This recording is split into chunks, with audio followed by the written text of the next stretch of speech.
What deep man, Pengai. Hope you're doing good. RWS 30th of May just finished.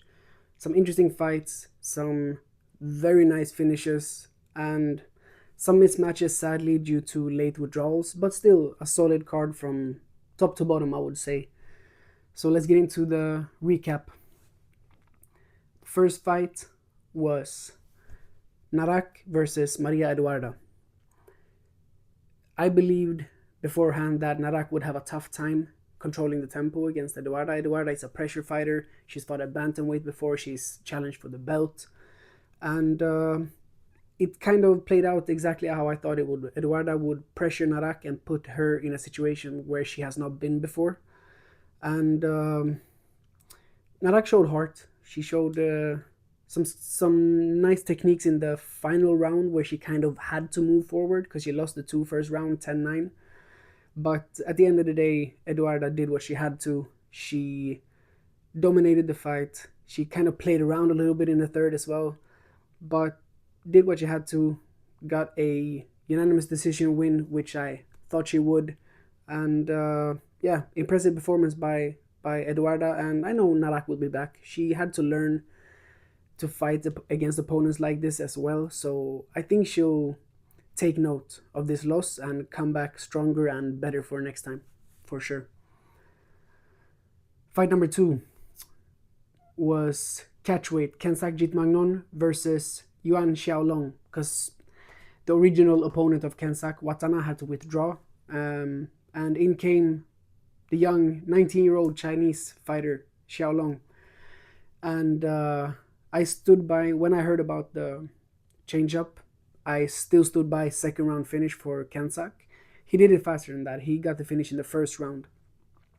When the fight started, Xiaolong came out quite solid. He pressured, he swept Kensak very nicely. Kensak laid on the back on the mat and kind of smiled. He was like, all right, that's a nice one. I gave it to him. But after that, Kensak took over more and more, mixed up his attacks.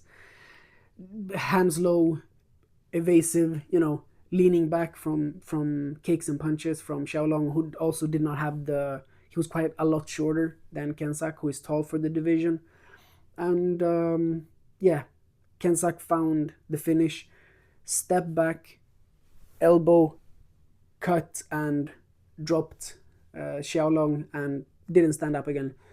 Impressive performance. Of course, a little bit of a mismatch, but it happens when it's a late replacement like this. But impressive performance by Kensak, and I hope they can still make the Watana fight for the future, or even a tougher opponent than Watana.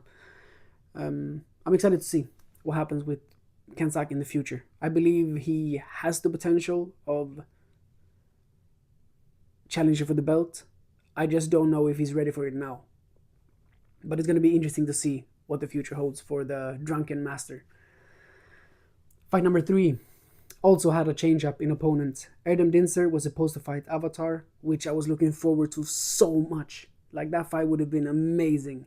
But Avatar withdrew just like last night or something, very late, and in came Mukhamjanov, Sheikh Muhammad Mukhamjanov from Uzbekistan, a fighter, kickboxing 2-time national champion in Uzbekistan, MMA fighter 9-4, I believe. And he tried, when the fight started, he did some spinning attacks, and Dinser kind of timed it perfectly. So when Mukhamjanov spun, Dinser hit him with a low kick, and it looked like it extended his knee a little bit. And then when he stood up, they continued. Dinser kept chopping down that leg, and no more to it. Finish. Referee stopped it. Mukhamjanov looked disappointed, but I understand why the ref finished that one. And yeah, I had second round KO for Dinser even after I found out of the change of opponent. But yeah, first round still KO win from Dinser. And hopefully that matchup can also still happen, Dinser versus Avatar, because that's going to be a banger. So I really hope they can put that one together in the future as well. Next fight, super lightweight, Carl Tanyan versus Kirian Scoop. I had Tanyan winning through unanimous decision, and that's what he did. He won through unanimous decision. He started the first round taking control, pressuring Scoop, getting into clinch like I predicted, throwing heavy knees, elbows, mixing up attacks, kicks, teeps, punches. Tanyan is very well rounded, and he showed it against Scoop. Although the more the fight kind of developed, Scoop grew into it more and more, and he, like I said, threw right elbows, threw right kicks, didn't really move his head a lot, and he kind of invited Tanyan to push forward. But he had his moments too. Scoop had a nice sweep in beginning of the third round, I believe.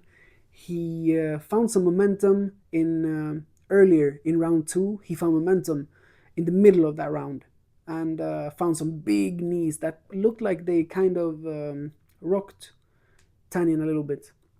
But in the end, Tanyan too strong. A very fun fight to watch, very interesting, and yeah, predicted unanimous decision Tanyan because I knew Scoop was a tough guy, a tough cookie, and yeah, Tanyan had to dig deep, but he did what he had to. Unanimous decision win, and so far I'm 4 out of 4. And then we ended up on a little speed bump. Fight number 5, welterweight, 147 pounds, Nunglanlek Jitmagnon versus Kirill Khomutov. I was conflicted on this one beforehand. I knew Khomutov is dangerous, especially with his boxing. But then I also saw a hole in his game with the left hand coming down. And I could just see Nunglanlek, who has brutal right hand elbows and right kicks, getting in there and kind of causing damage. So my prediction was split decision for Nunglanlek. But in the end, Khomutov, first round, KO. First a left hook that rocked Nunglanlek and had him backing up. And then Khomutov came forward, put another left a little bit, I believe, and then a right hand sat him down. Nunglanlek tried to stand up, but he kind of rolled outside of the ring as well. He was completely out of it. Very good performance by Khomutov, who did in the early stage of the round, he did drop his left hand, and Nunglanlek did come through with a kick, just like I predicted, but Nunglanlek did not continue chopping down on that side. He played Khomutov's game with boxing, and Khomutov is very, very good. Nunglanlek still on 99 wins. I really hope he can get the 100th soon.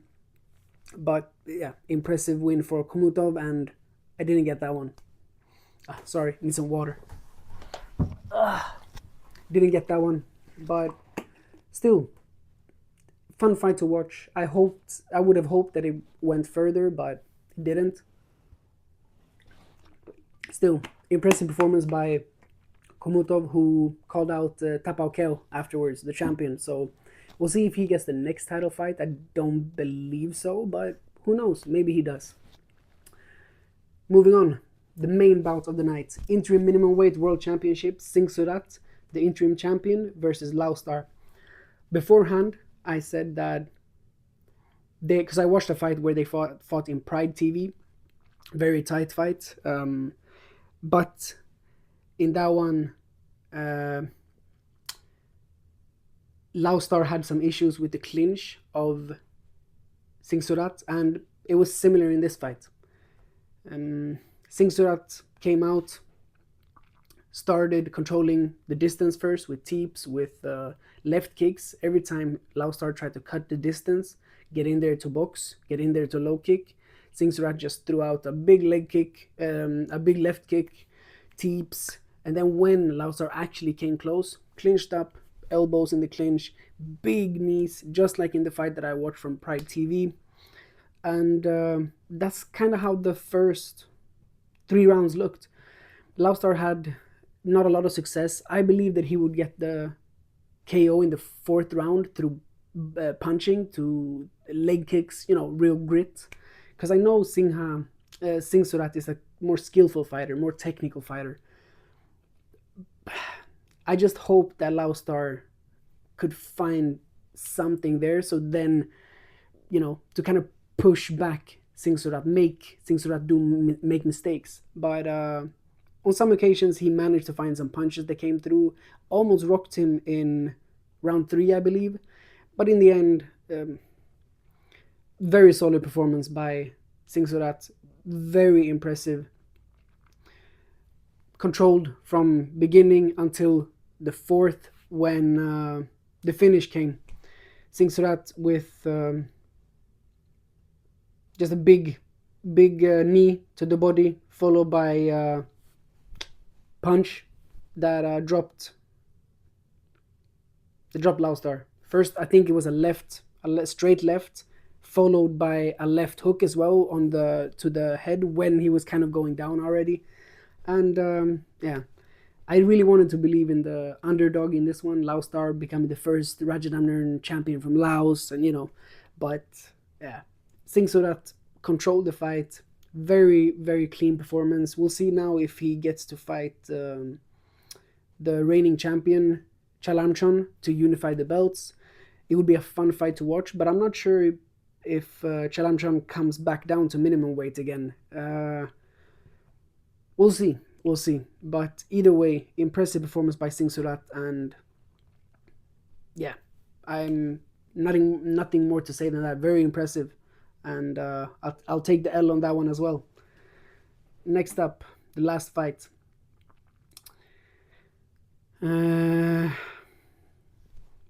Catchweight as well, I believe. Yassin Nusrati versus David Sinclair, two debutants. And I had Sinclair winning a tough fight, split decision, but he didn't need anything more than the first round. Nusrati started the round strong, like really strong, pushed back on Sinclair, but Sinclair weathered the storm, walked forward. They traded elbows a little bit, traded kicks, and then Sinclair found two huge knees to the body that dropped Nusrati, and the fight was over.